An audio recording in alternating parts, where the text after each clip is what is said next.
काल दिवसभराच्या घडामोडी बघितल्यानंतर आपल्या सर्वांना धक्का बसला असेल, कारण काल अंबरनाथमध्ये आणि अकोटमध्ये एक नवा पॅटर्न घडलेला आहे। एकेकाळी भारी बहुजन महासंघाचा अकोला पॅटर्न म्हणून ओळखला जाणाऱ्या अकोट पॅटर्नचा या चर्चा सुरू आहे, कारण अकोट पॅटर्नमध्ये एमआयएम आणि भाजपची युती झालेली आहे। दुसरीकडे आपण पाहतो अंबरनाथमध्ये भाजप आणि काँग्रेसची युती झालेली आहे। एकीकडे वंचित बहुजन आघाडीला बी टीम म्हणून हिणवण्याचं काम करणारे हे पक्ष खरंच आता भाजप सोबत गेलेले आहेत आणि भाजप देखील वारंवार हिंदुत्वाची टिमकी घेऊन मिरवत असताना एकनाथजी शिंदे यांच्या शिवसेनेकडे जवळपास 27 नगरसेवक असताना सुद्धा भाजपने काँग्रेस सोबत युती का केली हा प्रश्न सर्वांना पडलेला आहे। एकूणच काय तर कालचं देवेंद्र फडणवीसांचं वक्तव्य फार महत्त्वाचं होतं। आमची फाईट फक्त वंचित बहुजन आघाडी सोबतच असणार आहे असं मत खरं तर काल फडणवीस यांनी व्यक्त केलेलं आहे। आता याच्यावरून आपल्या लक्षात येतं की वंचितला बी टीम म्हणून हिणवणारे, त्यासोबतच वैचारिक नाळ आमची जुळणार नाही असं म्हणणारं काँग्रेस, आणि इकडे आपण पाहतो एमआयएमचे ओवेसी हे मोठमोठ्या तावातावाने आपली भाषणं ही भाजपच्या विरोधामध्ये देत असतात। त्यांनी केलेली हातमिळवणी यावरून एवढंच म्हणता येतं, गोलमाल है भाई, सब गोलमाल है। आणि याच्यामध्ये जनतेने काय धडा घ्यावा या सर्व प्रश्नांची उत्तरे या व्हिडिओच्या माध्यमातून आपण पाहणार आहोत।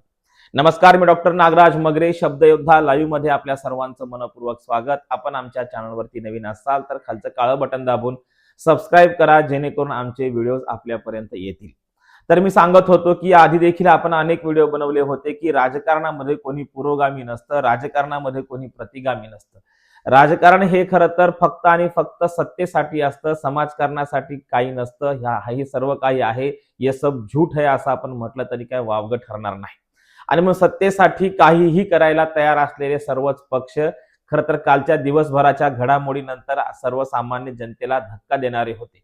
एकीकडे हिंदुत्वाची टिमकी घेऊन मिरवणारे, दुसरीकडे धर्मनिरपेक्ष मताची टिमकी घेऊन मिरवणारी काँग्रेस आणि हिंदुत्वाची टिमकी घेऊन मिरवणारी भाजपा, या दोन्ही पक्षाने अंबरनाथ नगरपालिकेमध्ये युती केलेली आहे। आणि या युतीमध्ये बघा, सत्तेसाठी 27 नगरसेवक असणाऱ्या, सर्वाधिक म्हणजे 27 नगरसेवक असणाऱ्या शिंदे सेनेला त्यांनी बाहेर ठेवले, म्हणजे भाजपने बाहेर ठेवले आणि धर्मनिरपेक्ष मतांचा गठ्ठा धर्मांधवादी शक्तींनी सोबत घेऊन तिथे सत्ता मिळवलेली आहे। काय मजेशीर घटना आहे बघा, की एकीकडे सांगायचं की आम्ही हे हिंदू राष्ट्र करायला तयार आहोत, किंवा एकीकडे सांगायचं की आमचा पक्ष हा हिंदुत्ववादी विचारधारेचा आहे, आणि अशा वेळी हिंदुत्ववादी विचारधारा घेऊन पुढे जाणाऱ्या आपलाच एक सहकारी असणाऱ्या एकनाथजी शिंदे यांच्या शिवसेनेला डावलून त्या ठिकाणी काँग्रेस सोबत युती करण्याचं, म्हणजे अंबरनाथमध्ये काँग्रेस सोबत युती करण्याचं काम खरं तर या ठिकाणी भाजपनं केलेलं आहे। आता त्यानंतरच्या घडामोडी घडल्या की त्या ठिकाणी त्यांना निलंबित करण्यात आलं वगैरे वगैरे, हे सगळं आता काय होणार, हे सर्व नाटक होणारच आहे। परंतु युती झाली हे ते नाकारता येत नाही। या ठिकाणी भाजप, काँग्रेस आणि राष्ट्रवादी अजितदादा पवार गटाची युती झाली। एकीकडे काँग्रेस असं मागच्या 2 निवडणुकीमध्ये, म्हणजे लोकसभा आणि विधानसभेमध्ये काँग्रेसने वंचित बहुजन आघाडीवर अनेक आरोप केले, ही खरं तर भाजपची बी टीम आहे म्हणून आरोप केले, आणि अशा आरोपाने व्यथित न होता वंचित बहुजन आघाडीने देखील जशास तसे उत्तरही दिले, हे आपण सर्वांनी पाहिलेले आहे। पण आज मात्र आपण पाहतोय की काल दिवसभराच्या घडामोडीनंतर धक्कादायक बातम्या समोर आल्या। त्या 12 नगरसेवकांना खरं तर निलंबित केलं असं म्हटलं असलं तरीही काल अंबरनाथमध्ये ज्या काही घडामोडी घडल्या यावरून लक्षात येतं की त्या ठिकाणी जी कमिटी तयार झाली, म्हणजे बघा, एकीकडे सांगायचं की आम्ही अंबरनाथ विकास आघाडी तयार करत आहोत, आम्ही विकासासाठी एकत्र येत आहोत। तर मग विकासासाठी एकत्र येणार होता तर निवडणुका झाल्या कशासाठी? कशाला निवडणुका घेतल्या? काय जे लोक विकासासाठी एकत्र येणार होते त्यांनी राजीनामे द्यायला पाहिजे होते, त्यांनी निवडणुकाच लढायला पाहिजे नव्हते, आणि थेट कुठेतरी भाजप किंवा काँग्रेस दोघांपैकी एकाला सत्तेमध्ये बसवायला पाहिजे होतं विकासाच्या मुद्द्यावरती। पण तसं नाही झालं। तर एकीकडे सर्वसामान्य माणसांनी काय शिकायचं आहे, की मी आधीच्या व्हिडिओमध्ये सांगितलेलं होतं, प्रतिगामी पुरोगामी असं काही नसतं, कायम शत्रू कोणी नसतो, कायम मित्रही कोणी नसतं, फक्त हे सत्तेसाठी चाललेलं नाटक आहे, हे तुम्हाला मान्य करावं लागेल। आणि मग या पार्श्वभूमीवर आपण पाहतोय की जिथे काँग्रेस आणि भाजपचं कधीच पटत नाही असं आपण म्हणतो, ते अंबरनाथमध्ये पटवून घेतलं, आणि तेही आपला सहकारी मित्र असलेल्या 27 जागा असलेल्या शिवसेनेला, एकनाथजी शिंदे यांच्या शिवसेनेला डावलून हे जे काही कारस्थान केलेलं आहे त्या ठिकाणी भाजपने केलेलं आहे. त्यानंतर मुख्यमंत्री महोदयांनी केलेली त्यांची दिलेली बाईट आणि त्याच्यातून ते असं म्हणतायत की माफ केलं जाणार नाही, 100% कारवाई होईल. पण हे सर्व असताना ही युती होत असताना खरंच राज्याच्या नेतृत्वाच्या कानावरती गोष्ट गेली नसेल का? एखाद्या कार्यकर्त्यांनी सांगितलं नसेल का? त्या ठिकाणी पक्षीय बळ कसं आहे बघा. अंबरनाथमध्ये 14 जागा ह्या भाजपकडे आहेत, तर काँग्रेसकडे 12 जागा आहेत आणि अजितदादा पवार यांच्या गटाकडे 1 जागा आहे. यांचं एकूण गणित होतं 31 आणि इकडे एकट्या शिवसेनेकडे एकनाथजी शिंदे यांच्या शिवसेनेकडे जवळपास 27 जागा आहेत आणि त्यांना डावलून काँग्रेसच्या 12 जागा आपल्या सोबत घेऊन सत्तेमध्ये बसण्याचं जे काही कटकारस्थान भाजपनं केलेलं आहे, मित्र पक्षाला धोका दिला आहे, याच्यावरून तरी आता भाजपचं महत्व हे मित्र पक्षांमध्ये पुन्हा एकदा संशयाचं वातावरण निर्माण झालेलं आहे.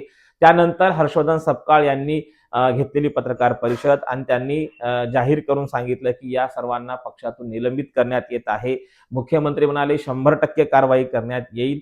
हे सर्व बघितल्यानंतर विचार नावाचा प्रकार या निवडणुकांमध्ये आपल्याला अजिबात दिसून येत नाही. मागच्या 2014च्या नंतर विचार किंवा वैचारिक पक्ष वगैरे असलं काही नाही. कोण कधी कुठे जाईल हे सांगता येत नाही आणि म्हणून अंबरनाथमध्ये काँग्रेस आणि भाजप एकत्र आली. ह्याचं मोठं खरं तर ही मोठी राजकारणातली शोकांतिका आहे. त्यामुळे कोण भाजप आणि काँग्रेस हे एकच आहेत का असा प्रश्न आता वंचितचे कार्यकर्ते विचारत आहेत. दुसरीकडे आपण पाहतोय की अकोट विकास मंच स्थापन झालेला आहे. एकेकाळी भारी बहुजन महासंघाचा अकोला पॅटर्न महाराष्ट्रामध्ये प्रसिद्ध होता, जिथे बाळासाहेब आंबेडकर यांनी एक वेगळा सोशल इंजिनिअरिंगचा फॉर्म्युला वापरला, सामाजिकतेनं लोकांना एकत्र केलं आणि त्या ठिकाणच्या जिल्हा परिषद, नगरपालिका आणि पंचायत समिती या सर्व स्तरावरती, स्थानिक स्तरावरती त्यांनी आपल्या पक्षाचं वर्चस्व कायम ठेवलं आणि त्या भागातून ते खासदार देखील म्हणून देखील ते निवडून गेले. आणि मग अशा अकोला पॅटर्नचा एक नवा अकोट पॅटर्न काल तयार झाला. अकोट विकास मंच या नावानं झाला आणि खरं तर आपण पाहतोय इकडे नांदेडमध्ये ओवेसी यांची सभा होते, मराठवाड्यामध्ये त्यांच्या सभा होतात. त्या सभांमधून ते मोठमोठ्याने सांगतात की भाजप सोबत जायचं नाही, अजित पवारांच्या पक्षाला मत म्हणजे भाजपला मत असं ओरडून सांगणारे ओवेसी यांचा पक्ष काही तासात, काही सेकंदच चालू म्हणजे भाषण सुरू असतानाच तिकडे त्यांची युती होते आणि अकोट पॅटर्न मध्ये भाजप आणि एमआयएमची युती होते. ही धक्कादायक बातमी समोर येते. कौतुकाची बाब अशी आहे की हे सर्व सुरू असताना त्यांच्या नेत्याला काही माहीत राहत नाही. असं जेव्हा नेते सांगतात तेव्हा खरं तर नेमकं काय बोलावं, म्हणजे शहाणी माणसं तर काही याच्यावर बोलतील असं वाटत नाही. हे मूर्खांनीच आमच्यासारख्यांनीच त्याच्यावर प्रतिक्रिया द्याव्यात अशीच परिस्थिती राज्यकर्त्यांनी निर्माण केली आहे. म्हणजेच काय तर राजकीय एक काळ असा होता की राजकारणातले मतभेद नक्कीच राहायचे, परंतु वैचारिक मतभेद राहायचे, मनभेद कधी नव्हते. परंतु आता इथे ना मनभेद आहेत ना मतभेद आहेत, थेट सत्ता, थेट प्रवेश आणि थेट निवडणुका आणि सत्तेसाठी हे सर्व चाललेलं आहे, हे कोणीच नाकारू शकत नाही. तर अकोट पॅटर्न मध्ये बघा की पक्षीय बळ कसं आहे. एमआयएम कडे 5 जागा आहेत. प्रहार बघा, जिथे प्रहारचे लोक भाजपचा विरोध करतात तिथे प्रहारकडे 3 जागा आहेत. ठाकरे गटाकडे 2 जागा आहेत आणि शिंदे गटाकडे 1 जागा आहे आणि शरद पवार यांच्या गटाकडे 2 जागा आहेत. आता या सर्वांच्या मिळून 25 इकडे भाजप आणि हे मित्रपक्ष. मग मित्रपक्ष कोण तर एमआयएम, प्रहार, ठाकरे गट आणि शिवसेना शिंदे गट आणि शरद पवार गट या सर्वांची मोठ बांधून भाजपने या ठिकाणी त्यांच्याकडे फक्त 11 जागा होत्या आणि त्या 33 पैकी एकूण 35 जागा आहेत. त्यातल्या 33 वर निवडणुका झाल्या. त्या 33 मधल्या 11 जागा ह्या भाजपकडे आहेत आणि या सर्वांना सोबत घेऊन भाजपने या ठिकाणी युती केली, एमआयएम सोबत युती केली आणि सत्तेमध्ये बसण्याचं काम केलं. आता या ठिकाणी विरोधामध्ये कोण बसलंय हे पाहण्यासारखं असणार आहे. खरं तर मुख्यमंत्री महोदयाचं विधान हे खरं होतं की आता येणाऱ्या काळातल्या निवडणुका ह्या आमच्या थेट काँग्रेस सोबत न राहता त्या आता आमच्या वंचित सोबत असणार असं मत त्यांनी व्यक्त केलंय. काँग्रेसचं पानिपत झाल्यावरून त्यांनी असं मत व्यक्त केलं का काँग्रेस त्यांच्या सोबत आहे म्हणून मत व्यक्त केलं, याची समीक्षा तुम्ही करायची आहे. तर वंचित बहुजन आघाडीकडे 2 जागा ह्या अकोट नगरपालिकेमध्ये आहेत आणि काँग्रेसकडे 6 जागा आहेत. आता काँग्रेस आणि वंचित तिथे मात्र विरोधकाच्या बाकावर तिथे बसणार आहेत आणि सत्तेमध्ये एमआयएम असणार आहे, ठाकरे गट असणार आहे, शिंदे गट असणार आहे आणि बच्चूभाऊ कडू यांचा प्रहार गट असणार आहे आणि सोबतच आपण शरद पवार यांचा गट असणार आहे. कुणासोबत? तर भाजप सोबत ते सत्तेमध्ये बसणार आहेत. यावरून आपल्या लक्षात येतं की सर्वत्र आपण पाहतोय जी चर्चा आहे ती चर्चा फक्त आणि फक्त भाजपच्या या वैचारिक भूमिकेची आहे. भाजपचं मदर संघटना असलेल्या राष्ट्रीय स्वयंसेवक संघाच्या कार्यकर्त्यांना नेत्यांना ह्या गोष्टी पटल्यात का? खरं तर हे येत्या काळात समजणार आहे.